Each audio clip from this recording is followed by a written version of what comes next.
پاکستان ہو یا چین ہو یا یونائٹڈ عرب ایمریٹس ہو، ان کا نام بھی لیا، اور ہندوستان اور دوسرے ممالک، انہوں نے مصلحت آمیز خاموشی اختیار کی ہے. اور یہ آپ کو یاد ہوگا جب عراق نے جارحیت کی تھی ایران پر 1980 پہ، اس پر بھی بیشتر مسلمان ملکوں نے یہی کام کیا تھا، خاموشی اختیار کی تھی، کیونکہ مفادات کا تقاضا بھی کئی دفعہ ہوتا ہے، اس کے پہلو پر یہ بات ہوتی ہے. اور دوسرا ایک اور پہلو بھی ہے کہ یہ اتنا کٹ اینڈ ڈرائیڈ نہیں ہے. لوگوں کا یہ بھی خیال ہے کہ شاید رشیا کو پرووک کیا گیا ہو، جس طریقے سے امریکہ نے شہ دی یوکرین کو کہ ہم اس کو نیٹو کا ممبر بنائیں گے، حالانکہ نیٹو کا وہ جواز نہیں رہا جو سر جنگ میں تھا. تو لوگ یہی سمجھتے ہیں کہ یہ یورپ کے حوالے سے ایک نئی سر جنگ کا آغاز ہوا ہے، اور جس میں یوکرین ایک پراکسی ہے پاکستان کی بات کریں امریکہ کا. تو بظاہر یہ لگتا ہے کہ پاکستان نے اب فیصلہ کر لیا ہے کہ اب وہ خارجہ تعلقات کے حوالے سے، خارجہ امور کے حوالے سے ایک کیمپ میں ہوگا، اور وہ روس اور چین کیمپ یا چائنا کیمپ ہے.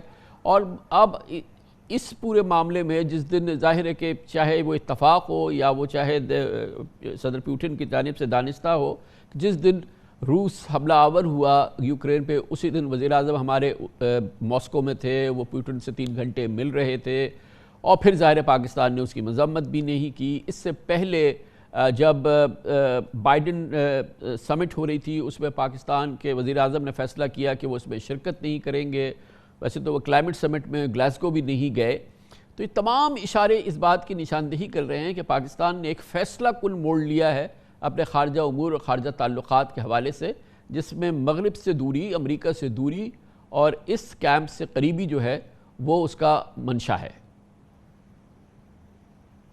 میں اس سے تھوڑا سا آپ سے اختلاف کروں گا کہ یہ کیمپ کا ایشو نہیں کہ یہ امریکی کیمپ یا روسی کیمپ، کیونکہ بظاہر کوئی روسی اور چینی کیمپ ابھی بنا نہیں، لیکن تشکیل دیا جا رہا ہے، ایک ان کا آپس میں اتحاد ضرور ہوا ہے. میں سمجھتا ہوں کہ ترجیحات میں واضح ہو گیا کہ ہمارے مفادات، ہمارے مقاصد پاکستان کے، وہ اس خطے سے منسلک ہیں.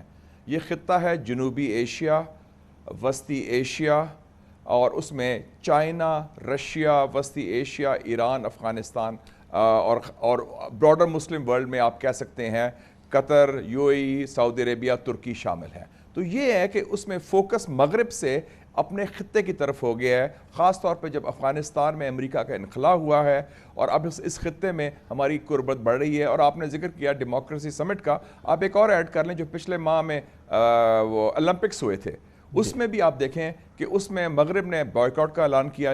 اس بائیکاٹ میں صرف 1/3 دنیا کا ملک تھا ہندوستان. اور آپ دیکھیں مصر، سعودی عربیہ، پاکستان، یو اے ای اور قطر نے بھرپور شرکت کی. مشاہد صاحب یہ افورڈ کر سکتے ہیں، یہ جو مملکتیں ہیں عرب ممالک کی، یہ معاشی طور پہ اتنی مضبوط ہے. ہمارا مسئلہ تھوڑا ڈیفرنٹ ہے. ہماری جو ایکسپورٹس ہیں وہ تو ساری کی ساری آلموسٹ جو ہیں وہ یو ایس اور یورپ کو جاتی ہے. ہمارے مالی مسائل میں ہم ورلڈ بینک کے پاس جاتے ہیں، ہم آئی ایم ایف کے پاس جاتے ہیں. ہمارا جو ایف اے ٹی ایف کی گرے لسٹ ہے وہ ہم مغرب کے پاس ہمارے مسائل کی وجہ سے پھنسے ہوئے ہیں. ہمارے بچے پڑھنے کے لیے مغرب میں جاتے ہیں، اسکالرشپس ہمیں مغرب سے ملتی ہیں، ہم مالی امداد مغرب سے مانگتے ہیں. تو ہمارا معاملہ تھوڑا سا فرق ہے. اور اس طرح سے اگر ہم تقریباً قطع تعلق کرتے ہیں مغرب سے، تو اس کی تو کاسٹ تو ہمیں دینی پڑے گی. اور یقیناً وہ شاید کیا یہ ایک بیلنسنگ ایکٹ ہے یا نہیں؟ میرے خیال میں یہ اتنا کوئی کٹ اینڈ ڈرائیڈ نہیں ہے. اور پاکستان کا جو رول ہے اور مغرب سے تعلقات ہیں، آپ ان کو صرف ڈالرز اور سینٹس میں نہیں دیکھ سکتے. ہماری ایک بہت اہمیت ہے. ایک تو ہمارا مغرب سے ثقافتی رشتہ، کلچرل کنیکشن، اسٹریٹجک کنیکشن، جیسے آپ نے کہا پیپل ٹو پیپل. آپ کی ساری ایلیٹ جو ہے، چاہے فوج کی ہو یا سول کی ہو، وہ مغرب کی پیداوار ہے. میں خود امریکہ میں پڑھا ہوں 4 سال، میرا بیٹا امریکہ سے پڑھا ہے، آپ کے بھی اور فیملیز کے، جو بیسٹ ایجوکیشن پرووائڈ کرتا ہے. اکنامکلی بھی ہم ہیں، لیکن جو پاکستان کی اپنا ایک رول ہے، اس خطے میں مفادات ہیں، اس کا تقاضا یہ جو ہے کہ اس سچویشن میں مغرب کا ایک زوال بھی آ رہا ہے. مغرب خود آپ دیکھیں گے کافی حد تک تقسیم بھی ہے. ٹھیک ہے، انہوں نے کہا ہم جارحیت کو کنڈیم کرتے ہیں، لیکن اصل میں تو انہوں نے یوکرین کو لیٹ ڈاؤن کر دیا، یوکرین کو چھوڑ دیا روس کے سامنے. اور زبانی جمع خرچ ہوا، انہوں نے وہ سٹینڈ نہیں لیا جو انہوں نے وعدہ کیا تھا یوکرین کے ساتھ لینے کا. تو پاکستان نے ایک کیلکولیٹڈ رسک کہہ لیں، گیمبل نہیں ہے، رسک ہے اور ضرور ہے، لیکن میں سمجھتا ہوں کہ ہمارے پاس اس وقت پتے زیادہ ہیں بنسبت کے مغرب کے حوالے سے۔ ریشو تو ہونا چاہیے نا کسی بھی کیلکولس کے اندر، ایک کاسٹ اینڈ بینیفٹ ریشو تو ہونا چاہیے کہ ہم یہ سب کچھ کر رہے ہیں، ہم روس کے ساتھ کھڑے ہیں، ہم نے مذمت نہیں کی، ہم چین کے ساتھ کھڑے ہیں، ہم بائیڈن سمٹ پہ نہیں گئے، ساری چیزیں، تو ہمیں بینیفٹ جو ہیں وہ اکرو ہونے چاہیے نا، وہ ہمیں ملنے چاہیے کہ پھر پاکستانیوں کو سکون آئے گا کہ ہاں ہم نے یہ فیصلہ کیا اور اس کے ہمیں جو ہے واضح فوائد جو ہے وہ نظر آ رہے ہیں۔ اس پورے معاملے میں مثال کے طور پر روس کے معاملے میں ہمیں کیا واضح فوائد ہیں؟ دیکھیں جی، سب سے بڑی بات ہے، ایک تو میں نے کہا جو ہماری ترجیحات خطے میں ہوگی ہیں، ہمارے مفادات جو ہیں ان کا کیا تقاضا کرتے ہیں، ان مفادات میں اس خطے میں کنیکٹیوٹی، ان مفادات میں افغانستان میں استحکام، ان مفادات میں ہمارا جو رشتہ ہے، پرسوں اب ازبیکستان کے صدر بھی پاکستان آ رہے ہیں، تو یہ جو سارا خطہ ہے، ہماری جو اوور آل پالیسی ہے، ہمارے جو مفادات ہیں، میں مفاد کی بات کر رہا ہوں، یہ نہیں کہ ہمیں وہ پسند ہے یا وہ ناپسند ہے، وہ کہاں لنکڈ ہیں۔ امریکہ نے فیصلہ کیا ہے کہ ان کے مفادات اس خطے میں منسلک ہیں ہندوستان کے ساتھ بنیادی طور پر، اور بڑا واضح اور انہوں نے چین اور روس کو دشمن ڈکلیئر کر دیا ہے، اور پاکستان کے ساتھ انہوں نے دوری کا اعلان 1 سال سے کیا ہوا ہے۔ تو ہم نے بھی ریویو کیا ہے اور ہم نے دیکھا ہے کہ کاسٹ بینیفٹ، جیسے آپ نے کہا کہ ہمارے جو دورس جو ہمارے مفادات ہیں، اسٹریٹجک انٹرسٹ ہیں، وہ اس خطے سے منسلک ہیں، اور اس خطے کے ممالک خاص طور پہ چین، روس، وسطی ایشیا کے ساتھ ہیں۔ میرے خیال میں اس میں ہمیں پولیٹیکل، ملٹری، ڈپلومیٹک اور اکنامک ڈیویڈنڈز فائدہ مند ہوں گے پاکستان کے لیے، جو امریکہ اس وقت پاکستان کو دینے کو تیار نہیں۔ ہاں، مغرب کے ہاتھ سے میرے خیال میں پرو ایکٹیو ڈپلومیسی ضروری ہے۔ بہت بہت شکریہ جناب مشاہد حسین سید ہمارے ساتھ موجود تھے۔ خبر سے بریک، اس کے بعد ذکر کرتے ہیں مغرب کی مقاصمت کی قیمت ادا کر رہے ہیں۔ کہا تو ہمیں یہ جا رہا ہے، بتایا جا رہا ہے ایف اے ٹی ایف سے پاکستان ایک بار پھر گرے لسٹ سے نہیں نکل سکا۔ تمام جو شرائط تھی وہ بھی پوری کر لی ہیں، تقریباً تمام شرائط پوری ہو گئی ہیں۔ بعض ماہرین کہتے ہیں اب تو صرف ناک رگڑنا رہ گیا ہے، مگر پاکستان کو ایف اے ٹی ایف کی گرے لسٹ سے خارج نہیں کیا جا رہا۔ ایک بار پھر ایسے ہوا، اس کی بات کرتے ہیں چھوٹے سے وقفے کے بعد۔